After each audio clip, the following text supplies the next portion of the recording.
আসসালামু আলাইকুম রহমতুল্লাহ। এ পর্বে আমরা ১৭ নম্বর সমস্যার সমাধান দেখব। এখানে দেওয়া আছে tan 2a is equal to 2 tan a by 1 minus tan square a যদি a is equal to 30 degree হয়। তো আমরা সমাধান করার জন্য লিখে নিলাম যে দেওয়া আছে a is equal to 30 degree. আমরা যেহেতু প্রমাণ করব সেহেতু আমরা বাম পক্ষের মান বের করব প্রথমে, তারপরে ডান পক্ষের মান বের করব। এখানের অ্যালাইনমেন্টগুলো একটু এলোমেলো হয়ে গেছে। তো দেখেন, বাম পক্ষ আমাদের দেওয়া আছে tan 2a, ঠিক আছে? তো tan 2a সমান আমরা কি লিখতে পারি? tan 2 ইনটু a এর মান যেহেতু আমাদের 30 ডিগ্রি দেওয়া আছে, এজন্য a এর পরিবর্তে আমরা লিখলাম 30 ডিগ্রি।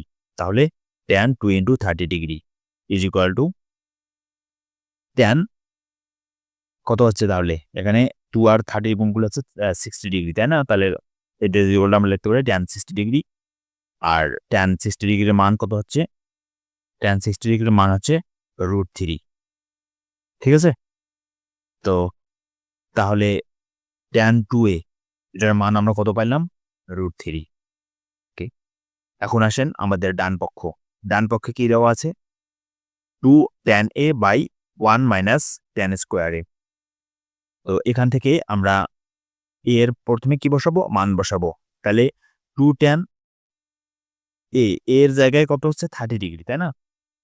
যেহেতু এর মান 30 ডিগ্রি দেওয়া আছে, তাহলে 30 degree by 1 minus tan square 30 degree. তো এখন 2 ইনটু tan 30 ডিগ্রির মান কত? আমরা জানি tan 30 ডিগ্রির মান হচ্ছে 1/√3, ঠিক আছে? তাই আমরা tan 30 ডিগ্রির মান বসালাম 1/√3 আর নিচে 1 minus tan square 30 degree.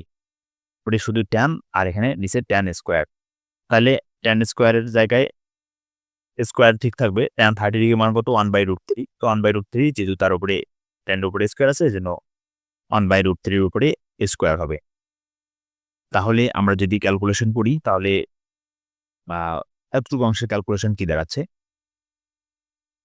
2 into 1/√3, 2 টা হচ্ছে উপরে আছে। 2 আর 1 গুণ করলে কত হচ্ছে? 2 বাই নিচে আছে কত? √3 আবার বাই 1 মাইনাস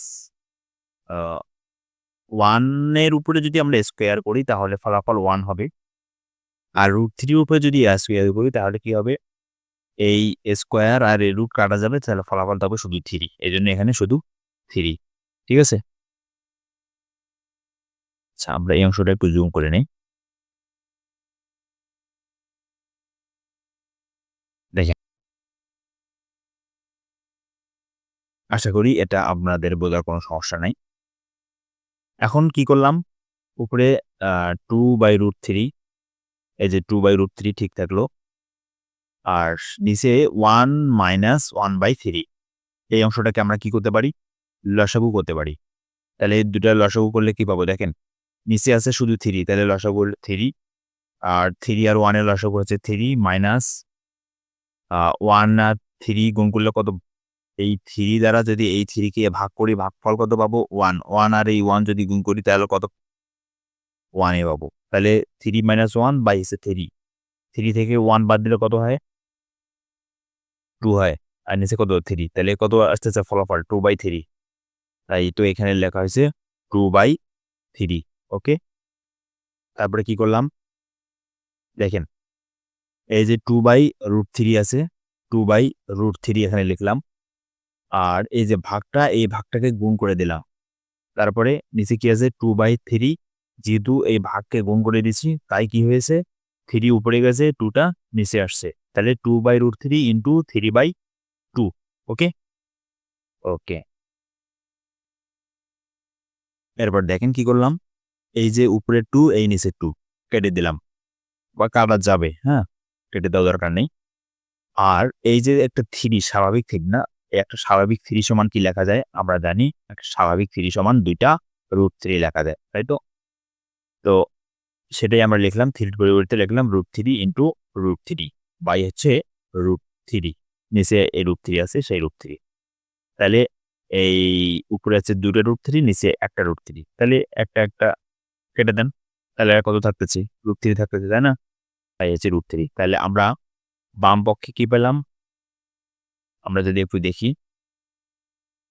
এখানে এই যে বাম পক্ষে পাইলাম আমরা √3, অনুরূপভাবে এখানে ডান পক্ষেও আমরা কি পেলাম? √3। তাহলে আমরা কি বলতে পারি? যে অর্থাৎ tan 2a is equal to 2 tan a by 1 minus tan square a, দুইটা হচ্ছে কি প্রমাণিত। আমাদের এখানে প্রমাণিত লিখবো, হ্যাঁ? এখানে যেহেতু প্রমাণ করতে বলছে।